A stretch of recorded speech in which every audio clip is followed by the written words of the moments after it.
Imhotep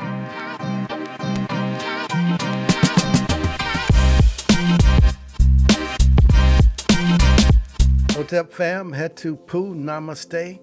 I see the divinity that is in you, and that is because I see the Christ that is you.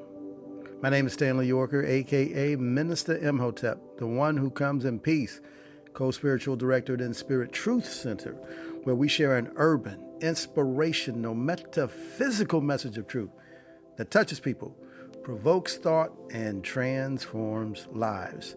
I want to come to you today with a scripture, John, the 10th chapter, the 10th verse. It says, "A thief cometh not but for to steal and to kill and to destroy.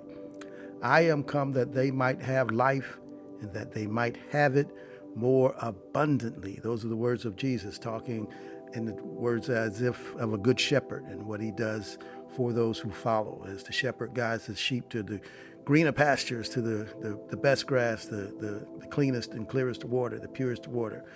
He's looking out for the welfare and protecting from those who would do harm, steal, destroy, or kill the sheep in his protection. He wants to give them life and give it more abundantly. And we know that he's actually talking about those who follow the way of Jesus, the Nazarene, in terms of us modeling Jesus to master that Christ consciousness within ourselves. And this December, the month of life, let's talk about a little bit about a concept called life expectancy.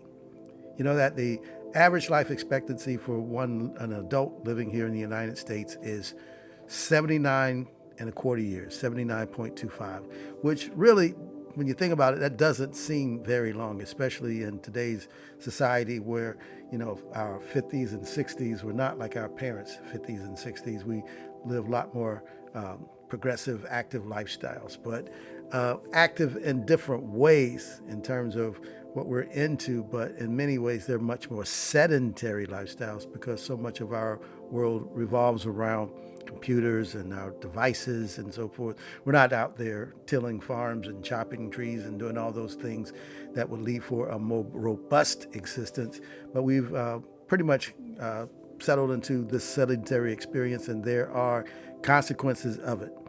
So even with our slight upticks we've had in the last couple of years, because with COVID 2022, the life expectancy was 77.4 years, and then just last year it ticked up to 70. I think it was like 79.11 years, 79.11 years. So there have been slight upticks since the epidemic. But even with that, we are still an incredible 5 to 6 years behind most of the rest of the developed countries in terms of lifespans. We're down there in what people think of as quote unquote third world countries in terms of what our lifespan is. And why is it that the most developed country, or so we say, the most developed country in the world, has these issues with life expectancy, with access to quality health care, and all those things that would help to prolong and promote a quality of life other than just living, just existing? In this country, males tend to live less long than females, and black folk tend to live less long than white. So if you look at it in that way, you'll see that white women are at the top of the life expectancy chart, and black men are at the bottom. Think about that. So we have a lot to overcome because the number one cause of death in the U.S. is still heart disease. Heart disease. Much of it is, we have these predispositions, genetic predispositions, but so much can also be managed and controlled by our lifestyle, our life choices, our habits, our behaviors, our diet, and all these things are contributing factors. So that just because you may have a genetic predisposition, that does not mean that it is a predetermination, that you're predestined to get these things. Because epigenetically, you can change your genome by how you think, how you act, and what you internalize, and consciously what you accept as your destiny and what you can control. And you can control lots of these things by your lifestyle, your behaviors. Culturally, we may have had diets that were less than ideal because many times we were given the scraps and we had to make do with what was available. But we have control over these things now. We've elevated ourselves and we can even maintain a soul food diet, but you can just do it healthily, more healthily. We have options, we have choices, and we can make better decisions and better choices. But there are three physical factors that you can look at that help to predict whether or not you will have longevity, that you will have long life expectancy. That's your strength, your mobility, and your balance. And we start losing these things when we become less active, when we were out there physically doing things, out there, tilling the land, working the land, doing these things. We had to be active. But as we became more studious, more professional, bourgeois, we lost a lot of that activity. And even the simple things that we used to do. How many of you still get down on the floor and play with your kids, your grandkids, or to watch television? Something that you used to do all the time, get down on the floor. It was almost a natural instinct that many times you preferred that to sitting on the chair. But those things were the things that helped to keep us active. We wanted to get out and play. We were doing things. But now we've become more reserved and sedentary, and it has a consequence because it stiffens us up. In many areas of the world, you go and people squat for long extended periods. They're on their haunches and they're selling things, and it's a natural position, and they've strengthened their core, their flexibility, their hip flexors are open. But we can't do any of these things anymore. How many of you can stand on one foot and tie your shoe? Or just, without even doing anything, just stand there for balance. And especially difficult if you close your eyes, stand on one foot. It's almost impossible for so many folks. But these are the things that you can continue to do that promote mobility, promote your flexibility and your strength. Because once those things decline, it's downhill. But fortunately, we can still interject and do some of these things no matter what the time frame. We can change, we can affect new behaviors. And with those new behaviors, we can get some new results. So don't give up on your mobility. Practice some yoga, some Pilates, just some stretching, anything just to start working those muscles and loosening them up, get rid of those adhesions. But those things, they almost slowly or imperceptibly have been taken away. We can think back and say, man, I used to be able to do this, or I used to be able to do that. I used to be able to kick my leg up here or flip that way or do something. And then you try it, your body just doesn't agree in the same way, doesn't move and allow you to do the same things.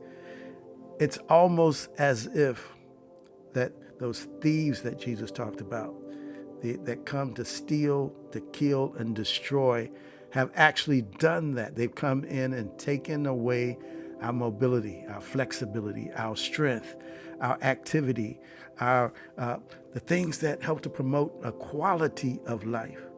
Now, we're not just talking about existing. We're not just talking about longevity. We're talking about what happens within that life. The living, he said, we will have more abundant life. Another thing that a good predictor, three different things that are good predictors are our personality trait aspects of our personalities that are also great predictors of longevity. It's been found that those described as conscientious, extroverted, or open often live longer. Interesting that these are the same traits that we readily see in young people, children, who are less reserved. They don't have the cautions. They don't have the filters on. They're open and expressing what it is that they want, what they think they need, and they are deliberate about trying to go about, achieve, and get those things. But we begin to lose some of those as we get more cynical, we get more reserved, we get more defensive, more protective. We build up all these layers upon layers, and a lot of times we become calloused and insensitive to life. And perhaps Jesus had was onto something when he said that you can't enter in the kingdom of heaven unless you come as a child. That we have to have that openness, that creativity, that spontaneity, the sense of adventure, and all those things, that the sense of playfulness that we had as kids, as children, that we have to return to some of that in order to experience that kingdom of heaven, that abundant life that is from right thinking. Not talking about some by and by pie in the sky, but how do we affect change in our lives and in our behaviors right here and right now. But back to life expectancy. Overall, if we read an obituary that said that somebody died in their 70s, especially the mid to late 70s, it'd be sad, but we'd say they lived. It's pretty normal lifespan. If someone made it into their 80s, we'd say, man, they lived a good long life. And if they transitioned in their 90s, we'd say, well, they beat the odds. That's pretty rare air. That's a general expectation.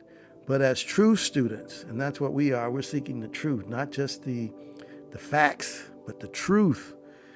We don't just look at the phrase life expectation and think about it in terms of duration of years.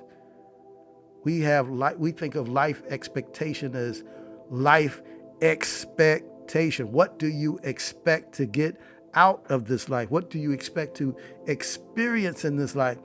This is the quality of life we're talking about, the abundant life. If you expect to have good experiences, rich experiences, then your mind is set to bring those things forth into your manifestation. But if your expectation is lack, limitation, sickness, those are the things that are going to come into your experience because you set up the expectation. It's not even about belief. It's about expecting, because you can believe something is going to be true. You can believe you have access to quality health, that you're going to have, good times, good relationships, and all these things. But if you don't genuinely expect to have them and operate from that expectation, more than likely you're not going to experience that as well. So we want you to think a new thought about what your life expectancy is, your life expectation is. Do you expect to receive the good? Do you expect, like this litany that Reverend Ike coined, and I like to go back to, almost chant as a mantra: good health, happiness, love, success, prosperity, and lots of money. That's what he set up as our expectation for how we live this abundant life, what we should desire or aspire to receive. It's not the primary things, because we know that the scripture says, seek first the kingdom of heaven and his righteousness, right thinking, then all these things will be added unto you. It's about prioritization. So many in this world right now are only out to get the material. They're in a material consciousness, and that's all they're looking to acquire. He has the most toys wins at the end. But that's not fulfillment. What we are talking about is valuing what is truly valuable, the pearl of great price that's truly valuable in life.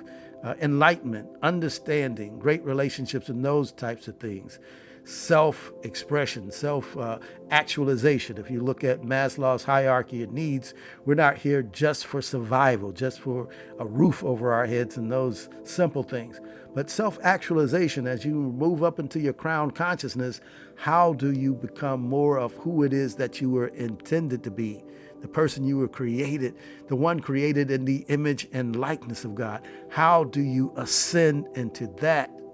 And that's what Jesus was talking about when talking about that abundant life. And again, it has nothing to do with the duration of life, because if you look at the narrative of his life, then we see that it was ended at 33 years. That's the traditional narrative. There are some alternative ones that say that he actually may have moved over to India and then lived out the rest of his life into his 80s. But then again, that is legend, and we don't have any way of verifying that. But again, if we stick with the biblical narrative that his life ended at 33, then we're not talking about duration only. We're talking about impact. the impact of our lives and it has on those ourselves and those around us, the ability to transform and to change. And when we look at Jesus's life, it separates history itself into the time before his life and then the time after his life. That's what I call consequential impact. That's a different type of abundance. But he said, these things that I do, you'll do them in greater. So he came to show you as an example of your possibility, not as an exception, but as an example. So this is what Jesus was talking about when he was talking about that abundant that he promised. Let's change our thinking. Let's think a new thought about aging, about what our life expectancy is for ourselves. What do you expect to get out of life? What do you expect to receive in your life? What do you expect to experience in your life? And when you can elevate your expectation, you can change your life expectancy. Minister Imhotep here, and I am out. I'm wishing you peace, prosperity, and power. Until next time, check the like, subscribe, notifications, and I'll see you again real soon.